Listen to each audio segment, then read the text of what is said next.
día es relativamente cortito,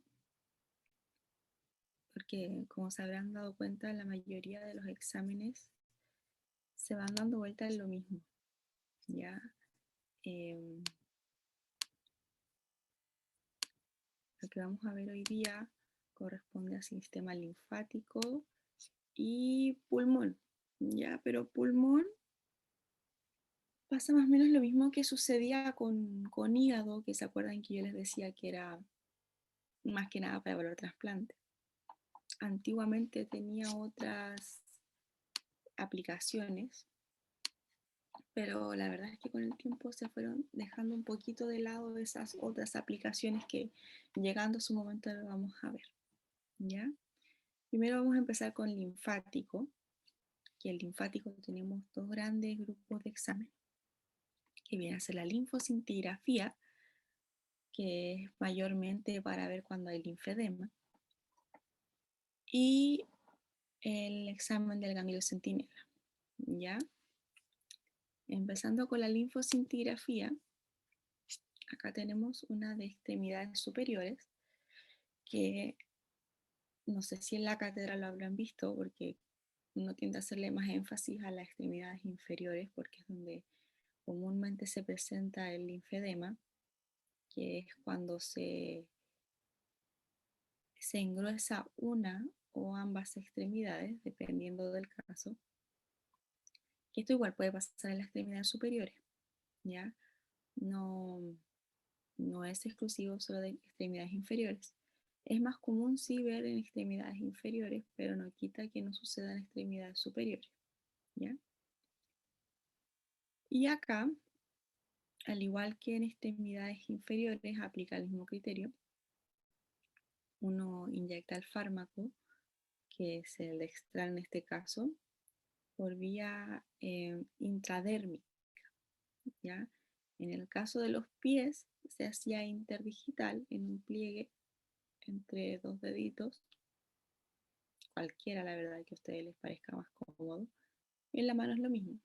Ustedes tienen la mano, ¿cierto? Y se inyecta ahí en esta parte interdigital. ¿Cómo saben que está en intradérmico y no subcutáneo o intramuscular o cualquier otra vía? Porque al ser intradérmico, que es una capa muy superficial, es casi como, no sé si cuando eran chicos ustedes tomaban uno de estos ganchitos y se atravesaban el cuerito con eso para jugar así cuando uno estaba de aburrido, de ocioso. Es prácticamente algo así, solo que un poquito más profundo, ¿ya? No tan superficial, pero aún así no es profunda la inyección. De hecho, se hace con estas jeringas de tuberculina que traen una aguja que de por sí es chiquitita y finita. Y la manera de comprobarlo es que se forma una pápula, ¿ya? Porque es como cuando ustedes están inyectando contraste, por ejemplo, y se extravasa y se empieza a hinchar, es como que cumple el mismo principio, ¿ya? Porque intramuscular no se va a empezar a hinchar, como pasa con el subcutáneo o el intradérmico, ¿ya? Pero el intradérmico es una pápula así como ordenada, por decirlo, no es como algo que se empieza así como a ensanchar brutalmente, como cuando se extravasa el contraste del yodo, por ejemplo, que se forma un bulto más o menos grande, ¿ya?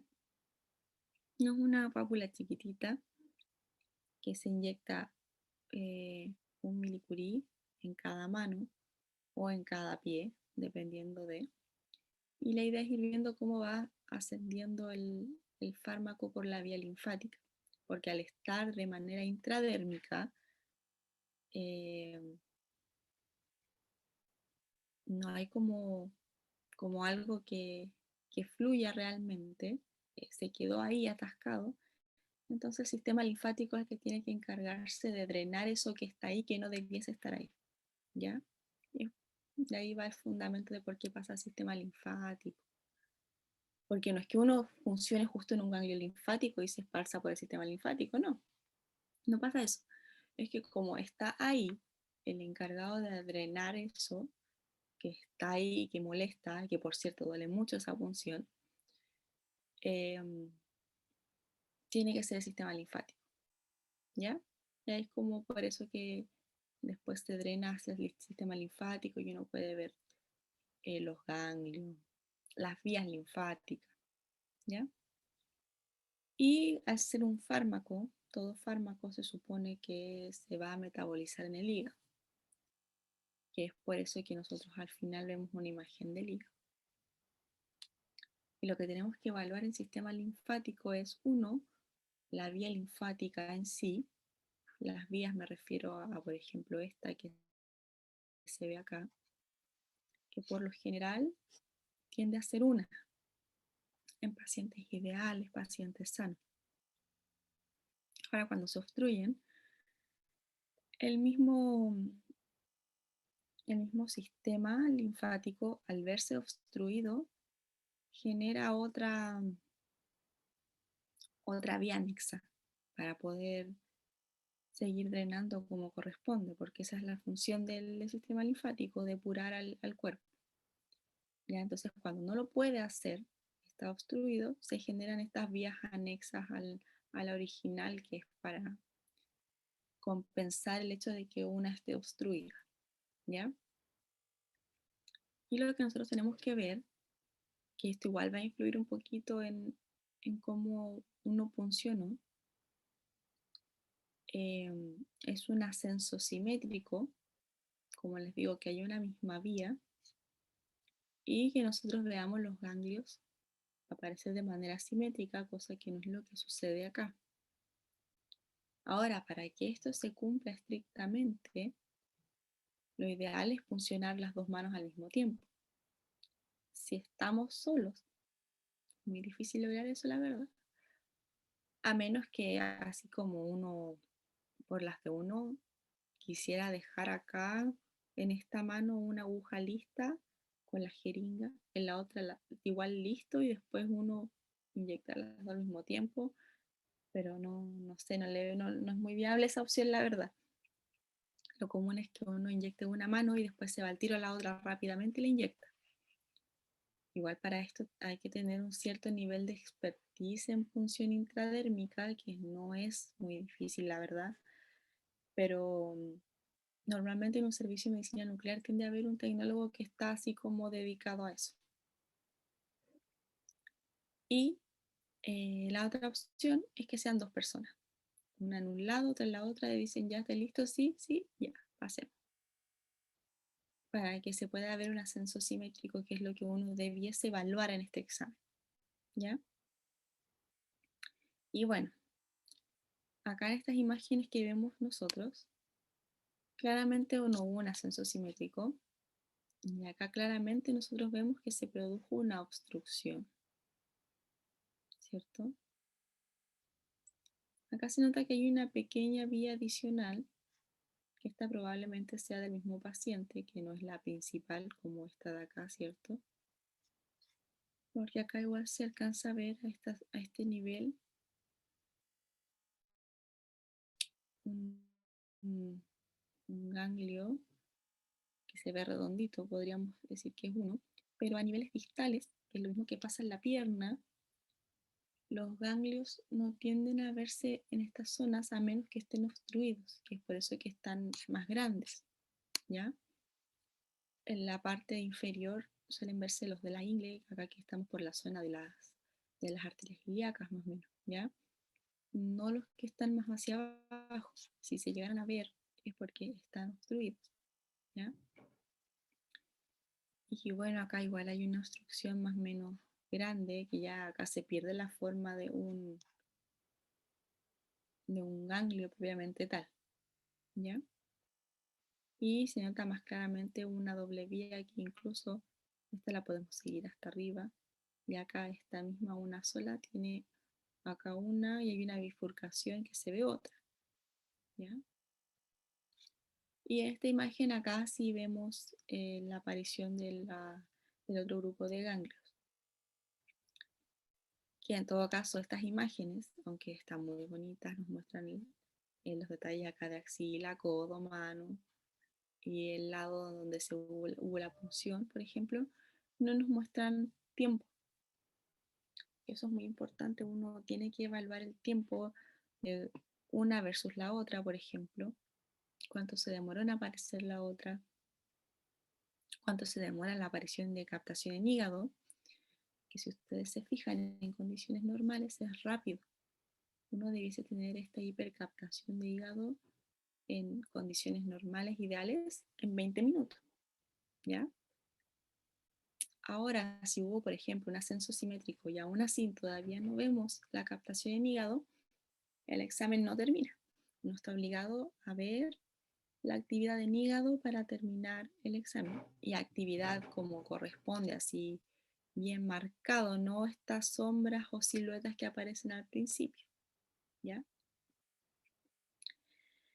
Así que si no vemos hígado y pasa 1 hora, pasan 2 horas, pasan 5 horas, hay que seguir tomando imágenes estáticas hasta que veamos hígado, ¿ya?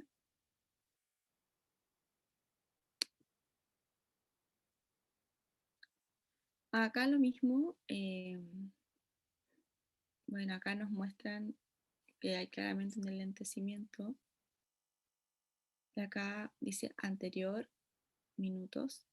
Imagino yo que acá decía 20, porque es como lo normal que uno debiese ver. Y aún así acá aparecen como sombras de ganglios, pero no se ven. Está enlentecido. Y acá a las 2 horas recién vemos ganglios, pero en la izquierda no se ven todavía y menos vemos hígado. O sea, esto es algo que está muy enlentecido, ¿ya? Y esta acá muestra la posición de cómo debiese ir el paciente para poder adquirir las imágenes.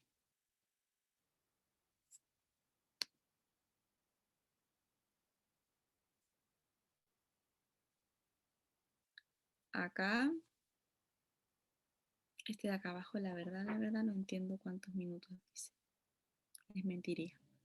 Creo que el de acá dice 1 hora y el de acá dice 2 horas. Creo, ¿ya?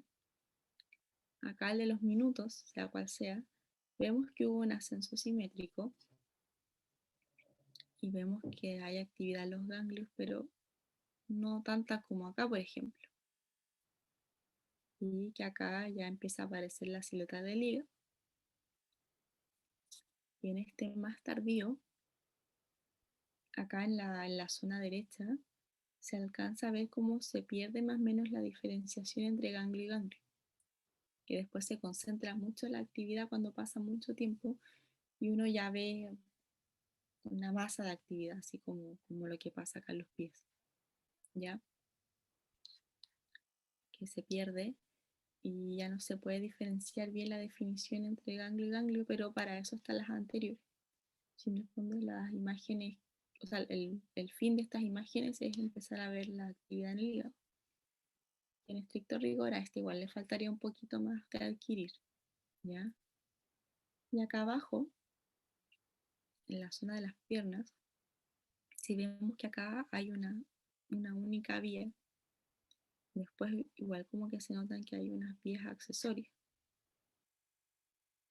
sobre todo en esta pierna más que en la otra. Pero no se ve una gran obstrucción, la verdad, entonces quizás en algún momento tuvo una obstrucción y esto es un control, y esa vía accesoria ya estaba, ya existía, o probablemente nació así, pero lo dudo la verdad, ¿ya? Porque no, cuando los pacientes nacen con más vías linfáticas, por lo general son bilaterales, no están en un solo lado. Entonces esto puede ser un control de alguna patología que tuvo anteriormente, que ya no se evidencia.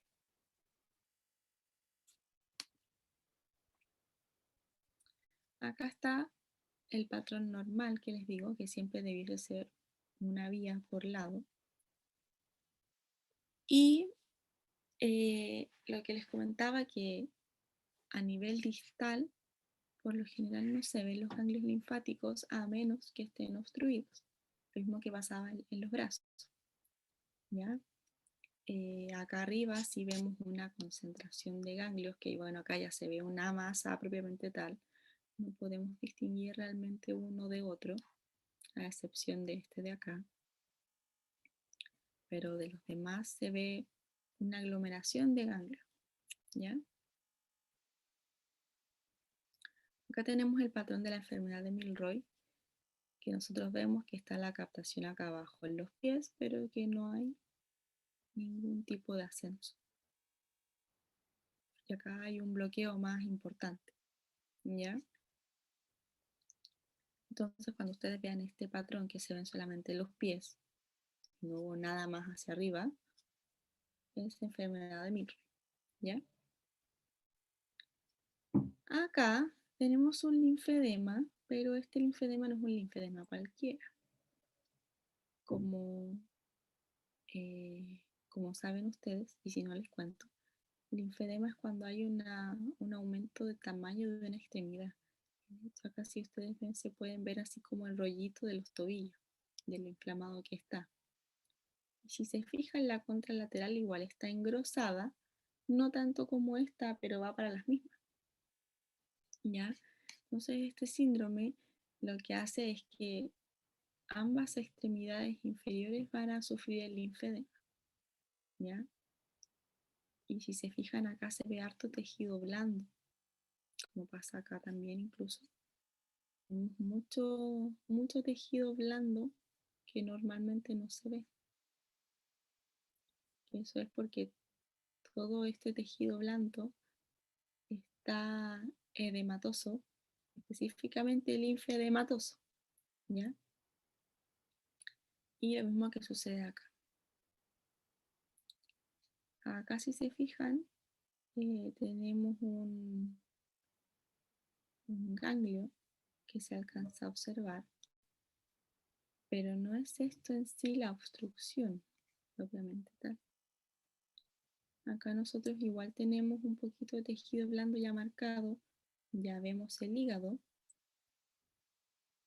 y acá lo que pasa en sí es que este se demora un poquito en subir, puede ser, ¿ya? Y acá no tenemos la presencia del ganglio, o sea, acá igual hubo una cierta obstrucción hacia distal, ¿ya? Acá nos habla únicamente de la obstrucción proximal,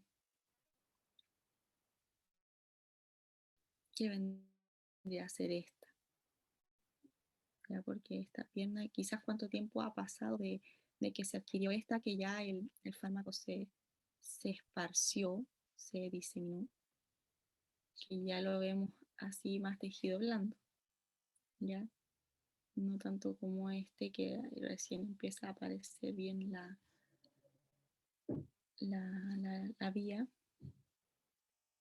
o incluso acá quizás también puede haber una obstrucción a este nivel que no permite que se vea el ganglio acá, ¿ya? Pero la verdad es que acá ni siquiera vemos vía, así que yo diría que en esta pierna realmente es de más abajo el problema que de más arriba.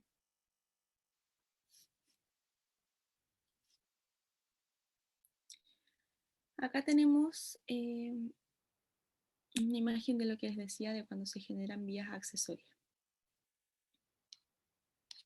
Hay un ascenso de una vía normal. Esta es la imagen que se adquirió inmediatamente. Si se fijan, el ascenso es rápido, no es lento. Y acá, si se fijan en esta vía, que era la original, vemos presencia de ganglios. Y como yo les dije, normalmente a niveles distales no se ven los ganglios a menos que estén obstruidos, porque son de tamaño pequeño en circunstancias normales. Entonces, cuando suceden estas obstrucciones, se genera una vía accesoria para que pueda cumplir su función de drenaje normal. Si se fijan, es del segmento únicamente que está obstruido, y para que pueda cumplir su función, que acá nos falta el estudio dinámico en sí, como el renograma, para ir viendo la subida cómo va, para ver si es que realmente fue simétrico, porque acá tenemos una única adquisición que se hizo, que al parecer está simétrico pese a esta doble vía, que al parecer está cumpliendo bien su función de vía accesoria porque llega al parecer al mismo tiempo que la contralateral. Acá tenemos una a las 2 horas porque en la anterior no aparecía el hígado. Y acá una a las 5 horas incluso. Ahí seguimos viendo el hígado. ¿Ya? Y bueno, esto es lo que pasa cuando son imágenes muy tardías, es lo que les decía anteriormente, que cuando hay un grupo de ganglios, la actividad se empieza a concentrar más acá, ya no se distingue un ganglio de otro, sino que se ve únicamente una masa de ganglios. Y acá lo mismo, pero ya tenemos imágenes por anterior y por posterior. Esta es una por anterior, por posterior, esta es otra por anterior y otra por posterior. Y acá lo que pasa es que si se fijan acá abajo a nivel de las piernas, hay niveles de, o sea, hay dobles vías accesorias y se pueden ver ganglios a distintos niveles. De hecho, hay como terceras vías incluso. Acá igual hay como un acúmulo de vías media extraña. Que esto es lo que pasa cuando hay obstrucción. Que como les digo, los ganglios, de nuevo, a niveles distales, en situaciones normales no debiesen verse porque son muy chiquititos, a menos que estén obstruidos. ¿Ya?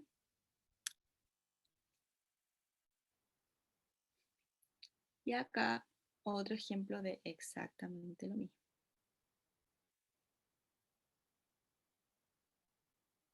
Miren acá, hay una actividad que se concentra. Esta tuvo un ascenso primero, pero después eso se limpia. No permanece así como se ve acá. Quizás acá hay una obstrucción parcial, no total. Entonces por eso después permanece. Acá donde veíamos ascenso, ya que a este nivel paró, que no siguió, en la contra, o sea, en una imagen posterior, vemos que acá hay dos ganglios, que estos ganglios sí están obstruidos. Y es por eso que le costaba pasar,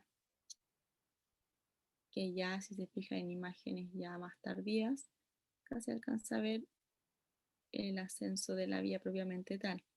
A pesar de que acá igual se nota muy leve, que ya llegó acá arriba, tenemos ganglios en ambos lados ilíacos.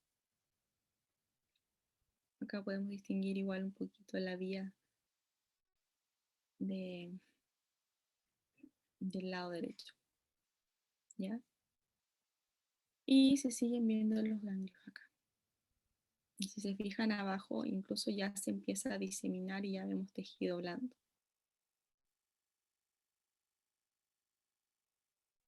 Perdón.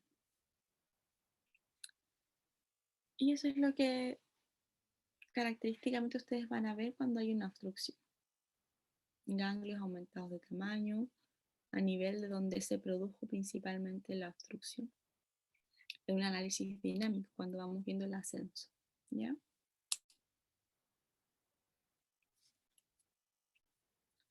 Y ahora acá lo mismo.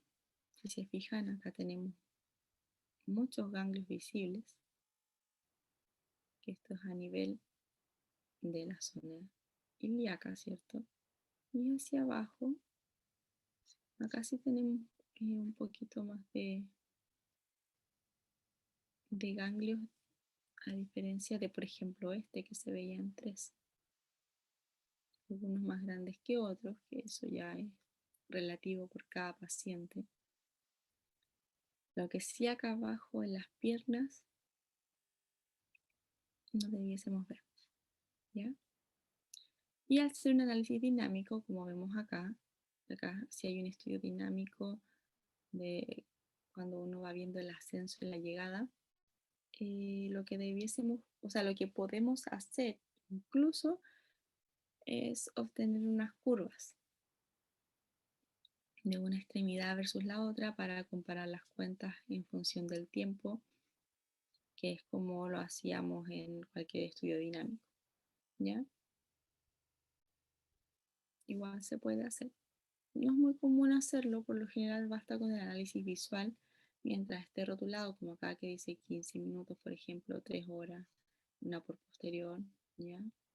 Mientras lo diga, perfecto. Por lo general suele ser suficiente con eso. Perfecto. Dime. Tengo una consulta. ¿Por qué en la imagen anterior y posterior no se ve cómo marcada la subida de la extremidad? ¿En No, la qué? en la anterior, profe. La que mostró recién donde estaba el gráfico. Ah, esta. Ahí la imagen Lo que pasa es que... de- ya. Lo que pasa es que esta imagen es un poquito más tardía. ¿por qué no se ve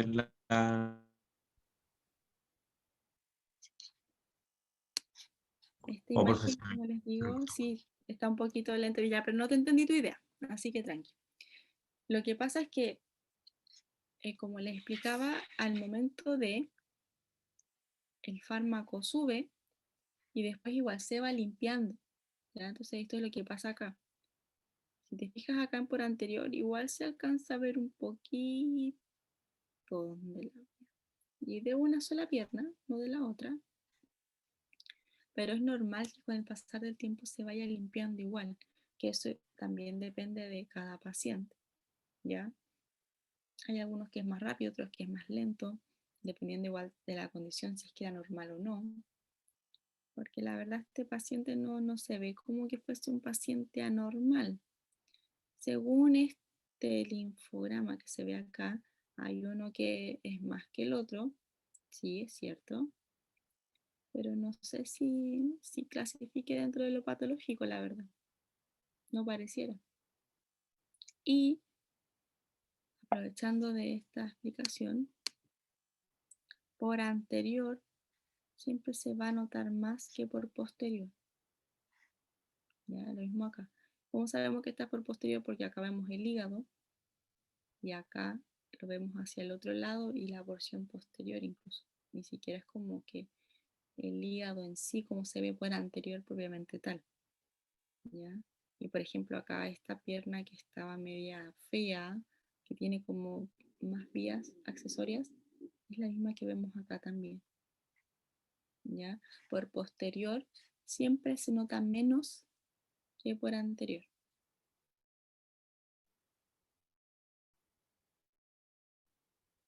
Ese es otro criterio de por qué acá no se ve nada. Y acá se alcanza a ver un poquitito, más que nada por un tema de que se va limpiando con el pasar del tiempo el fármaco. ¿Ya?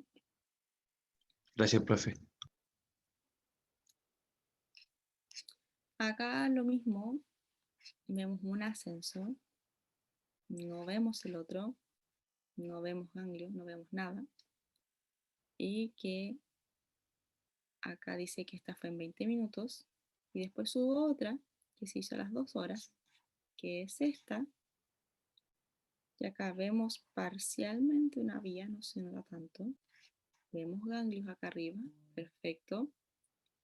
Y acá abajo vemos una gran obstrucción a nivel distal, que esto era lo que en principio impedía la subida del fármaco. ¿Ya?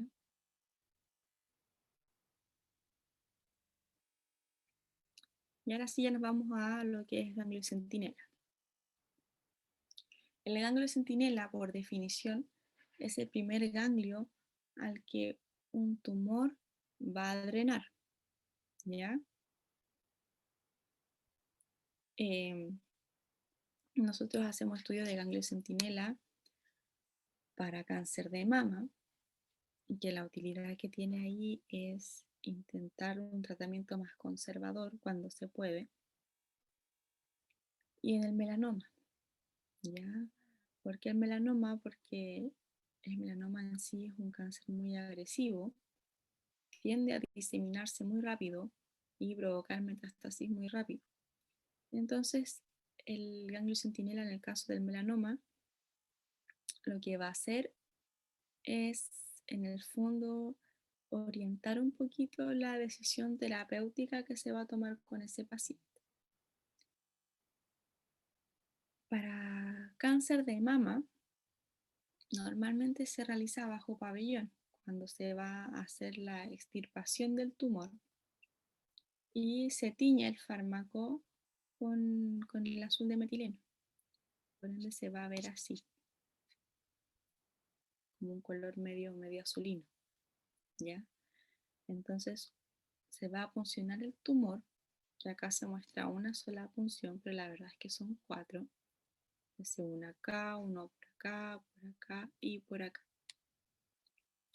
De manera que el tumor se impregne gracias a las vías linfáticas y eh, uno hay que ir viendo cuál ganglio se va a tornar de este mismo color primero, que todos en algún momento van a llegar a teñirse, pero no solamente uno está ahí esperando mirando, igual se utiliza un contador Geiger que están ahí midiendo la actividad del tumor y viendo hacia alrededor para dónde se va a ir la actividad, ¿ya?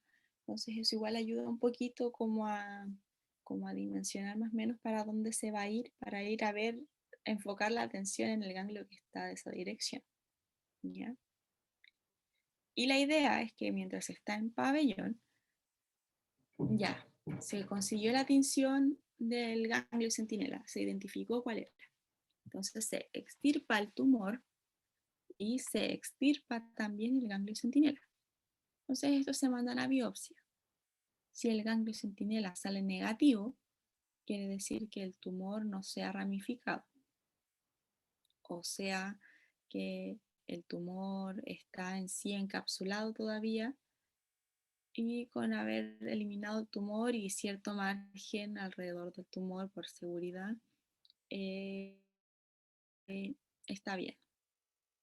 Y no es necesario eliminar la cadena ganglionaria completa, que esto realmente a las mujeres les provoca mucha molestia, tanto que es doloroso y aparte igual se nota como que queda un hoyo ahí en esa parte de la axila. Tampoco es estético, entonces igual eso contribuye un poco al tema de la autoestima de la mujer, que habiendo pasado por un cáncer fácilmente puede llevar a una depresión. Entonces este método se realiza en parte para evitar llegar a esas circunstancias si es que no es necesario, porque antiguamente había un tumor, ya saquemos tumor, saquemos la mama completa, saquemos la cadena completa y resulta que realmente no era necesario, ¿ya? Entonces para evitar ese tipo de decisiones se realiza esto. Ahora no solamente se hace en pabellón, hay veces que igual uno lo realiza en el servicio de medicina nuclear en sí, se toma una imagen, que igual más adelante vamos a ver, pero ahí hay que tener un poquito más de cuidado, ¿ya? Y les voy a contar por qué. Acá tenemos un melanoma, acá dice melanoma dorso, o sea que al parecer está en la espalda. ¿Y qué pasa cuando está en la espalda, que es una estructura única y no bilateral, como las mamas, por ejemplo, o las piernas o los brazos? Acá van a haber dos ganglios centinela, uno que va a ir hacia el lado derecho y uno que va a ir hacia al lado izquierdo, que en este caso fueron en la axila, los ganglios centinela. Porque es importante biopsiar a ambos, no uno solo, porque de repente se estirpó el ganglio izquierdo y dicen, ah, ya mira, no hay nada, está negativo, no se ha diseminado. Y el derecho no lo biopsiaron, por ejemplo, y resulta que el derecho sí estaba positivo.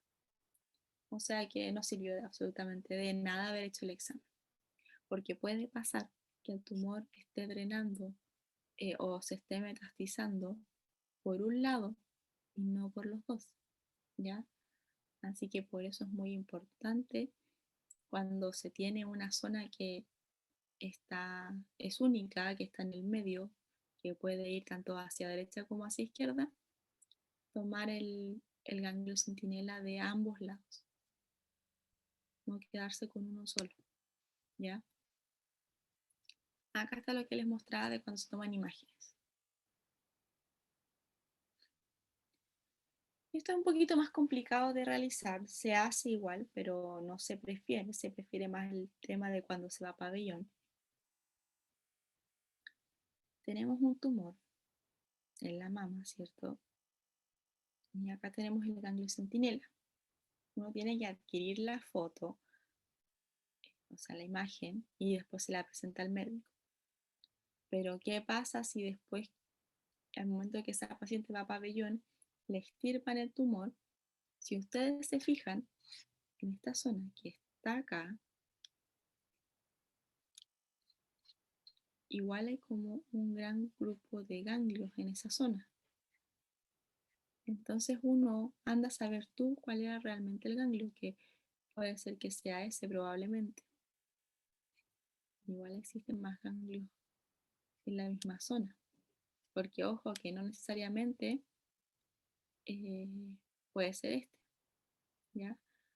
Uno queda en la opción de que sea este o sea este, que es lo más probable, pero perfectamente puede ser otro, ¿ya? Porque si no, ¿para qué se toma el examen de ganglio centinela? Que la verdad es que puede ser cualquiera, ¿ya? Mientras tenga una vía de acceso hacia ese ganglio, ya sea que se fue por acá y llegó al de acá arriba, o se fue por acá abajo y llegó por acá al lado, o por acá y llegó por acá. Entonces en esta parte de acá igual hay más de un ganglio. Entonces, a menos que el médico esté absolutamente seguro de cuál era el que se tiñó, perfecto, la responsabilidad cae en él, ¿ya?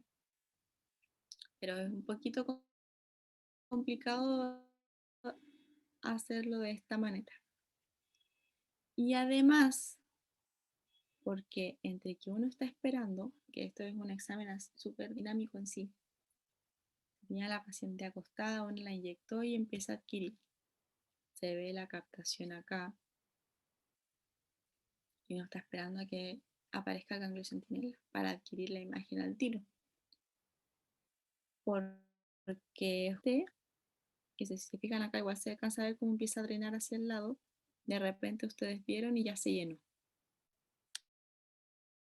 Y no saben cuál fue el ganglio centinela. ¿Qué puede pasar? Que uno está en el servicio esperando a que aparezca el ganglio y justo alguien te viene a buscar porque te viene a preguntar algo. No sé, pues, oye, ¿dónde está la jeringa de este paciente que yo había dejado ahí guardada en el laboratorio que no la encuentro? Y no se da vuelta para contestarle y de repente vuelves a ver y ya está esto. Y tú no sabes cuál fue el primero. Que en teoría lo más común, bueno, igual está ya rotulado, dicen que es este el ganglio centinela, así que yo les voy a creer. Pero puede ser que se haya ido por esta vía de por acá y realmente haya sido este, aunque por la intensidad de captación igual puede inferir que fue este. Y acá se ve más grande, pero no necesariamente el ganglio centinela es más grande, ¿ya? Ahí por el tema de que es bastante obvio también se puede inferir cuál fue, pero si no se ve tan grande como ahí, y están todos a un nivel más o menos de captación similar, eh, sería un grave problema si uno no sabe después cuál fue el centinela, ¿ya? Así que este método que igual aplica y se hace, la verdad es que no es muy, muy confiable. Y si la paciente igual de todas maneras se va a ir a pabellón, siempre es más conveniente hacerlo en pabellón, ¿ya? Y acá tenemos un melanoma, que si se fijan acá se ven los 4 sitios de punción y vemos a nivel axilar el ganglio centinela. Acá, por ejemplo, es una línea que está al medio de 2, que no sabría decirles la verdad cuál exactamente es el centinela. Imagino yo que debe ser este, que tiene mayor captación. tiene pinta de haber llegado primero. Y acá pasa lo mismo. Acá sí, eso sí, la flecha está más apuntando hacia este de acá abajo. Ya, pero cuando uno va a adquirir, suele pasar que ya no solamente se ve centinela, que ya se ven otros. Entonces, por eso hay que estar muy atentos en este tipo de estudios. Y acá, bueno, acá estaba en el medio, así que hay que marcar los dos ganglios centinela. Pero acá, que está en una extremidad superior y en un brazo, eh, se ve el tumor en sí. Y acá, según esto, me dice que este fue el ganglio centinela y no este. ¿Será así realmente o no?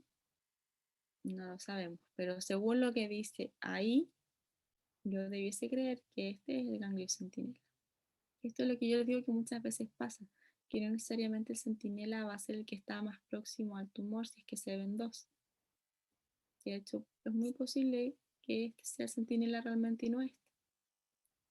Por eso hay que estar muy atentos al momento de, ¿ya? Aunque acá claramente esto es un dibujo súper feo y es como para ejemplificar, no es que sea un paciente real, pero con el fin didáctico de mostrar, me imagino yo que este es el centinela, para quitar la idea de que el más próximo puede ser el centinela, ¿ya? La única manera de saberlo realmente es que uno esté atento a cuál fue el centinela. Punto. Y ahora sí ya nos vamos a centinela pulmonar. Como les contaba, cintigrama pulmonar es un método que antiguamente se usaba mucho para diagnóstico de TEP, ¿ya? Era muy solicitado en su tiempo para eso, pero la verdad es que es un poquito contraproducente hacer un examen de cintigrama pulmonar, porque el cintigrama pulmonar, si ustedes saben, tiene dos fases, una fase de ventilación y una fase de perfusión. Se supone que un TEP es una patología de urgencia. No está el tiempo como para uno dedicarse a hacer un cintigrama pulmonar, ¿ya? Partiendo por ahí. Entonces, como que no, como que fue perdiendo al pasar del tiempo la utilidad en ese diagnóstico, ¿ya? Y actualmente se utiliza más que nada para evaluar trasplante de pulmón, ¿ya? Como les dije, tenemos dos modalidades. La primera, que suele ser la ventilación. ¿Por qué la ventilación? Porque al ser vía inhalatoria, los pulmones se impregnan, ¿cierto? Pero después igual llega un momento en que se van a limpiar, no van a tener la actividad porque el aire salió. Ya no hay nada que haga que se quede adosado a las paredes del pulmón. Entonces después eso permite hacer un estudio de perfusión, ¿ya? Y en este caso, acá dice tecnesio con aerosol, puede ser tecnesio solo, como puede ser cualquier otro fármaco, ¿ya? Puede ser cualquiera, da lo mismo. Es como en la vejiga, lo único sí que en la vejiga, por supuesto, no puede ser tecnesio puro, porque es órgano blanco, ¿ya? Ahí puede ser cualquier fármaco cuando se hace el asisto, pero menos tecnesio puro. Acá puede ser cualquier fármaco e incluso tecnesio puro, porque no pasa nada en los pulmones, ¿ya? Pero sí en, en la ventilación, acá se tiene que usar el fármaco de los macroagregados de albúmina, ¿ya? Que bueno, ustedes vieron el procedimiento, que es como generar una microembolización en el fondo para que pueda haber una captación en los pulmones y poder ver qué zonas están perfundiéndose y cuáles no. Acá, ojo, no confundir este pequeño defecto que se ve acá, que es la silueta cardíaca, ¿ya? Que atenúa parte de lo que está por detrás que va saliendo. Así que cuidado ahí.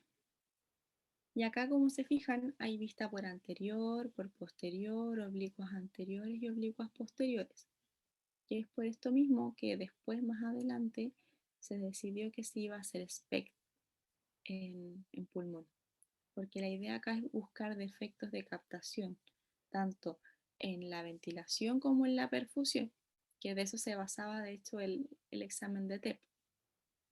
Se supone que cuando había un TEP, uno veía un defecto en la perfusión y que ese defecto no se correlaciona con la ventilación, ¿ya? Tenía que ser diferente. Ahí uno confirmaba que era TEP. Ahora, si uno ve un defecto en la perfusión y es el mismo que está en ventilación, eso ya no era TEP, ¿ya? Sino que el defecto que se veía en perfusión no estaba en ventilación. ¿Por qué se ve un defecto en la perfusión en el caso del TEP? Porque se supone que hay un trombito ahí que está obstruyendo una zona en específico, por ende no le va a llegar la perfusión a esa zona,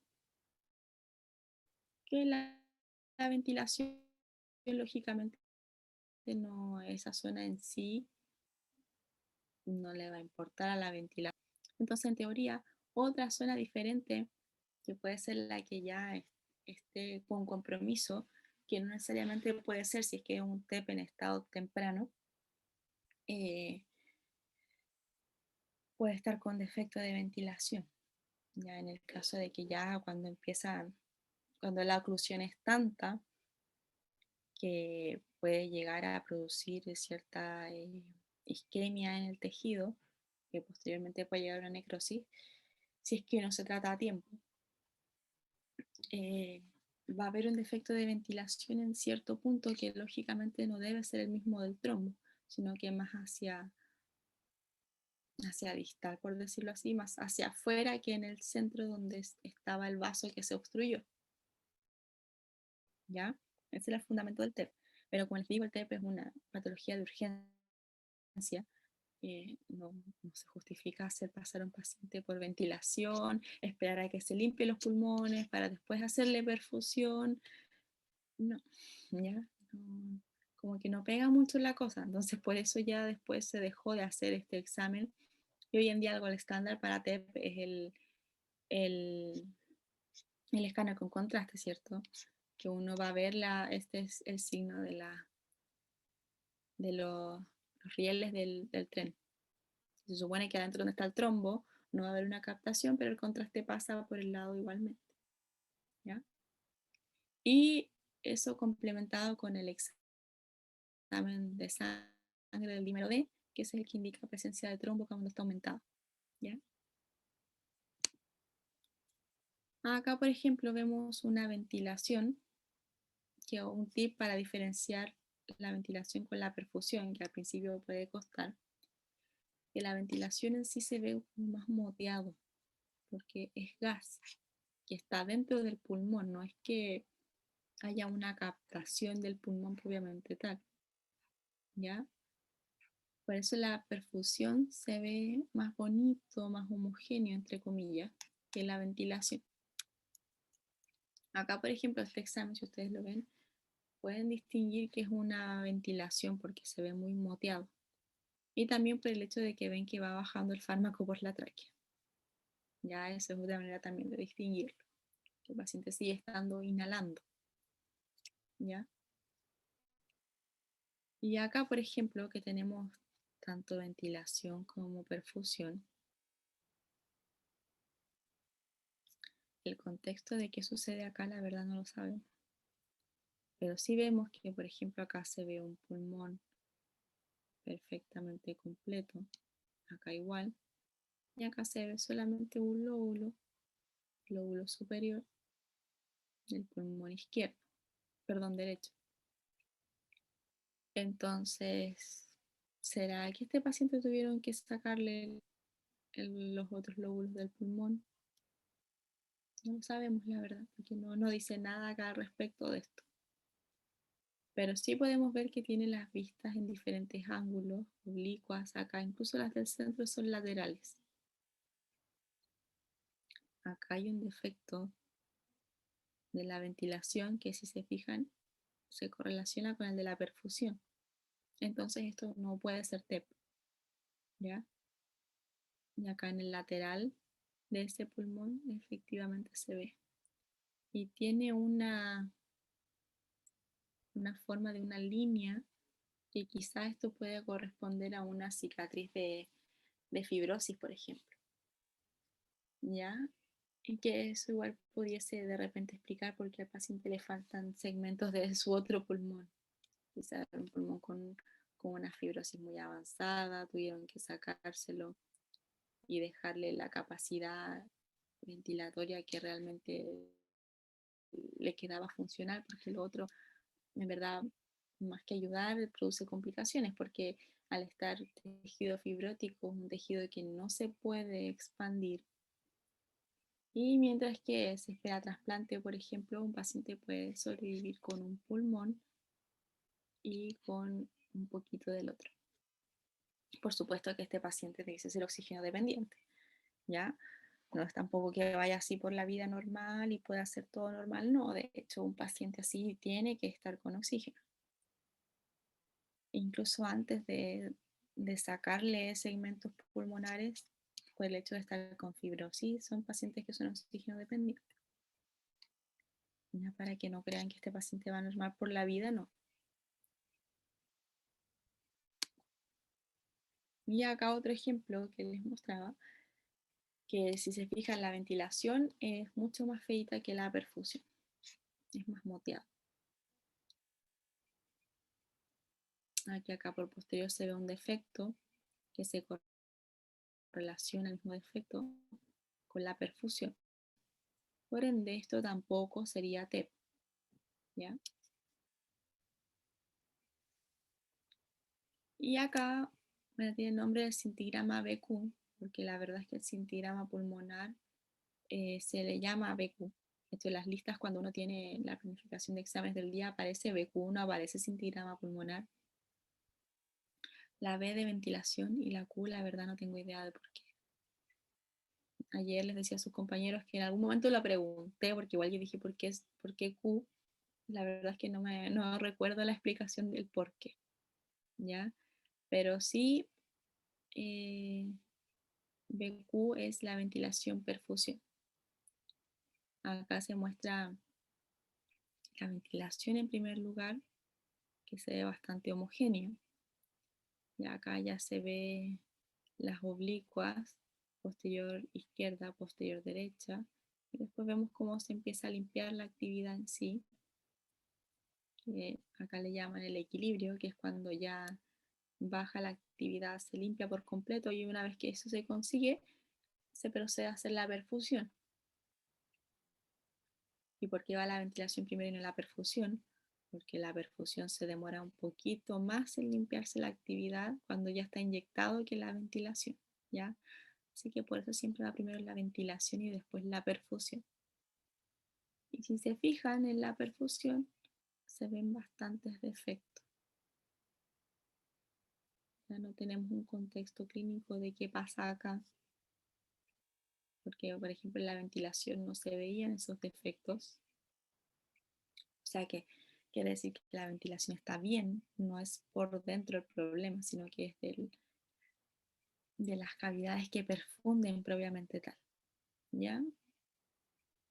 Acá no se puede decir mucho la verdad de esto, únicamente lo que ustedes podrían decir es que se aprecian distintos efectos de captación en la perfusión que no se correlacionan con la ventilación, que en primera instancia la ventilación se veía normal, ¿ya? Y como en todo cintigrama que se realiza, uno puede aprovechar de calcular una función relativa, como pasaba en los riñones, que se hace a partir de los ROI, ¿cierto? Lo que sí acá en pulmón uno tiende a dividir en tercios, que no tienen nada que ver con los lóbulos pulmonares, sino que se divide en tercios que se supone debiesen ser iguales, como acá por posterior, que están un poquito más simétricos que acá, la verdad, porque de hecho acá este ROI está muy mal hecho. Y tratar de cuantificar un poquito la función según los tercios, que uno pudiese con eso ver, correlacionar con los lóbulos, ¿ya? Pero es más que nada para hacer una comparación. Perdón. Acá, por ejemplo, tenemos por separado el del pulmón izquierdo y acá el del derecho, que se hace la correlación por anterior por posterior y una media geométrica. Y acá era 22%, 26%, el término medio es 24%. Acá fue 22%, 25% por medio, término medio 23%, que está bastante igual, ¿ya? Después en el segmento medio, por anterior, el izquierdo era 56, el derecho era 61, que se supone que todos estos valores sumados debiesen darnos 100, estos también y estos también, lo mismo con este lado.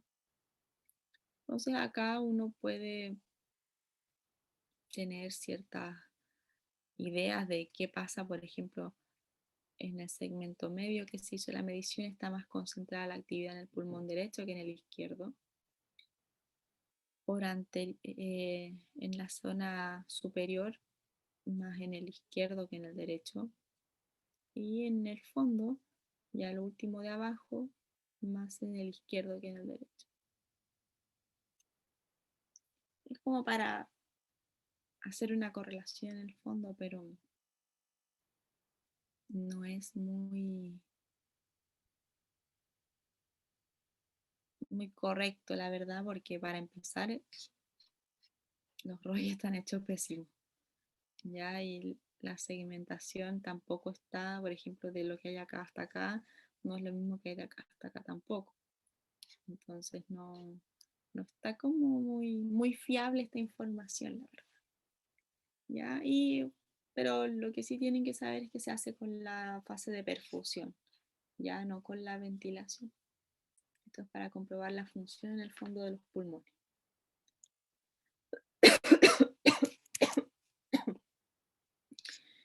Y eso sería todo. Cortito, como les dije, porque la verdad el sistema linfático no tiene mucha variación, tampoco pulmón, más por el tema de que ya no se realiza mucho, la verdad. Está reservado, como les digo, para casos de trasplante, para comprobar que el organismo haya aceptado el pulmón y no se esté necrosando, por ejemplo. O en el caso de que lo haya aceptado, para ir comprobando cómo el cuerpo se va adaptando y ver que esté ventilando como corresponde al paciente. Y eso sería. No sé si tienen alguna duda. Profe, yo tengo una duda con respecto a la cintigrafía, Cintigrafía ya. que tengo duda en qué es lo que es patológico. O sea, entiendo que cuando hay obstrucción es patológico, ¿cierto? Ujú. Pero creo que había dicho que hacia distal es normal no ver, Los ganglios. o sea, Sí. claro, pero por ejemplo, si yo viera a nivel proximal, eso también, eso es patológico sí o sí, o es normal. O Es que sea, si tú tengo ves una una duda. obstrucción a nivel proximal, igual es patológico. ¿Cómo tú sabes que es una obstrucción? Porque vas a ver un lado más marcado que el otro. Ya se supone que en el lado que no se ve tan marcado es porque se está demorando en llegar. Porque la idea es que tú veas un ascenso simétrico y una captación simétrica tanto de un lado como del otro. Si tú, por ejemplo, estás viendo que subieron el fármaco por las dos vías linfáticas como corresponde, pero al momento de llegar a la zona de los ganglios que están por las arterias ilíacas, ¿cierto? Ves que hay uno marcado, pero el otro no, es porque hay una obstrucción a nivel proximal, ¿ya? Ya, profe, claro, es que como que me había enredado al principio. Ya. Entonces, si tú tomas imágenes con el tiempo después, porque tienes que obligadamente esperar a que aparezcan esos ganglios sí o sí, lo más probable es que te encuentres por debajo de la zona donde estaban los ganglios que tú querías ver y que no se vieron, un cúmulo también así como de actividad, que eso es lo que está obstruyendo el paso que llegue a los ganglios superiores. ¿Ya? Que eso tú en los controles posteriores que se hagan en el tiempo debieses evidenciar la obstrucción. Porque lo que tú evalúas a secas, independiente de la causa en linfocintigrafía, es obstrucción. Independiente de si tenga un linfedema o si tenga un síndrome o lo que sea, todo se basa en la obstrucción, que puede ser a nivel distal o a nivel proximal. A nivel distal, como les decía, ustedes no debiesen ver los ganglios porque son muy chiquititos. Entonces, si los están viendo, es porque están obstruidos. Y a ese nivel proximal, ustedes debiesen ver que se marcan los ganglios de las cadenas ilíacas al mismo tiempo. Si ven que uno se marcó bien y el otro no se marcó bien, hay que seguir tomando control hasta que aparezcan, y cuando aparezcan probablemente van a ver abajo de donde están los ganglios una obstrucción que se va a ver como una mancha negra gigante, como la que veíamos en las piernas, por ejemplo. Es posible que haya, que se forme una vía de drenaje, Sí. eh, pero no que sea obstructiva, sino que sea, por ejemplo, como algo accesorio. Es que sí, pues de hecho la vía que se genera es accesoria, no es algo que estuvo ahí desde un principio. Y eso por lo general se genera cuando ya es algo crónico. Por ejemplo, acá este paciente, que es lo que yo les mostraba anteriormente, se vio un ascenso normal en una vía y en la otra no se veía nada. Entonces tú estás obligado a seguir tomando hasta que aparezcan. Acá ya aparecen los ganglios, pero acá la obstrucción, como nunca subió, estaba acá abajo, nivel distal, que se ve así una mancha negra. ¿Ya? Y se ve una sola vía, porque esto al parecer no es algo tan avanzado, es algo que está relativamente reciente. Porque si tú esperas a que pase más tiempo, puede pasar esto, que se generan otras vías. ¿Ya? O ahora lo otro que pudiese pasar, como acá, que se genera otra vía. Lo otro que pudiese llegar a pasar, que lo que me preguntabas tú, es que hay una obstrucción a nivel proximal. Por ejemplo, tú ves, busquemos esta, por ejemplo. Tú ves que sube una vía y tienes tú los ganglios. Y ves que también subió la otra vía, pero no aparecen ganglios acá, aún. ¿Qué es lo que pasaba, por ejemplo, acá en los brazos? Acá tú veías ganglios y acá no.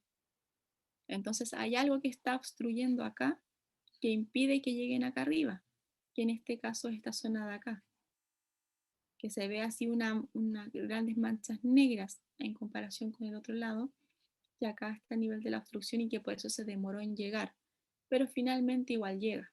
Ya tú tienes que hacer los controles posteriores nomás para ver cuánto se demora en llegar. ¿Qué es lo que pudiese pasar acá?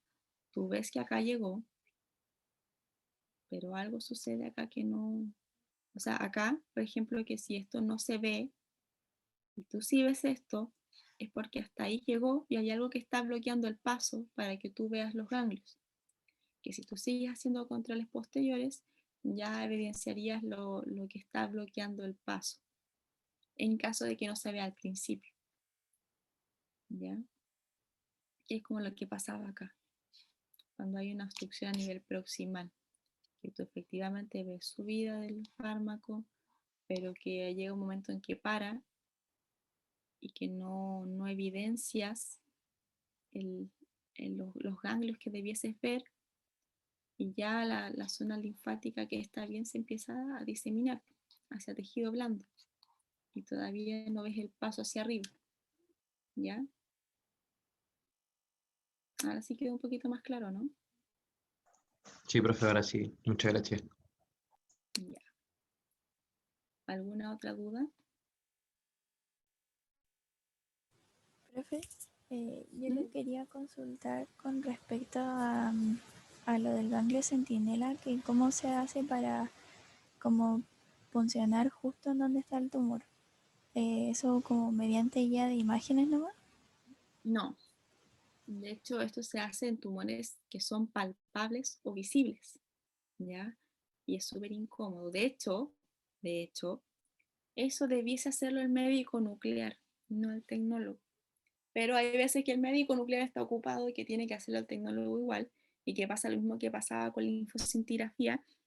Por lo general es uno el que tiene que hacerlo, que es el que está entrenado para hacerlo en caso de.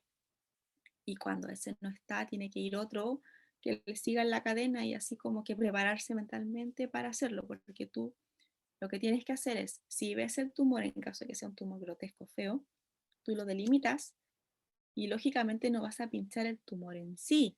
Lo que uno hace es pinchar justo por afuera del tumor, cosa de que se vaya hacia adentro por el mismo tema de las vías linfáticas, ¿ya? Generar las pápulas y se va a ir, pero alrededor del tumor. Igual vía intradérmica, tú generas la pápula, cosa de que se vaya hacia el tumor en sí y no a la glándula en general, ¿ya? Por eso se hace el tumor drene eso, lo absorba. Pero no es en el tumor en sí, por si acaso, ustedes no pueden pinchar el tumor. Siempre es alrededor del tumor, en la piel intradérmica.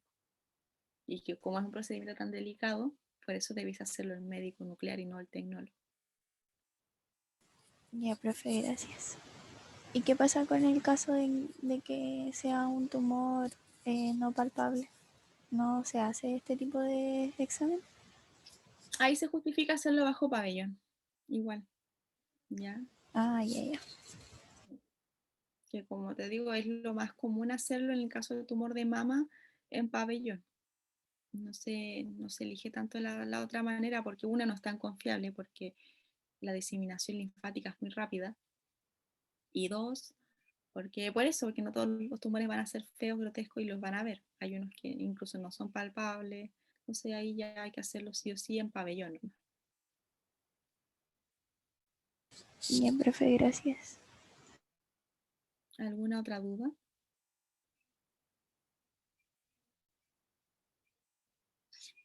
¿No?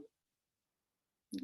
Entonces acuérdense de consultarle a sus compañeros para que veamos lo del viernes del laboratorio y me avisan, tratar de no ser más allá de las 5 de la tarde. ¿Ya? Eso chicos, cuídense, nos vemos. Chaito. Chao, profe, que esté bien.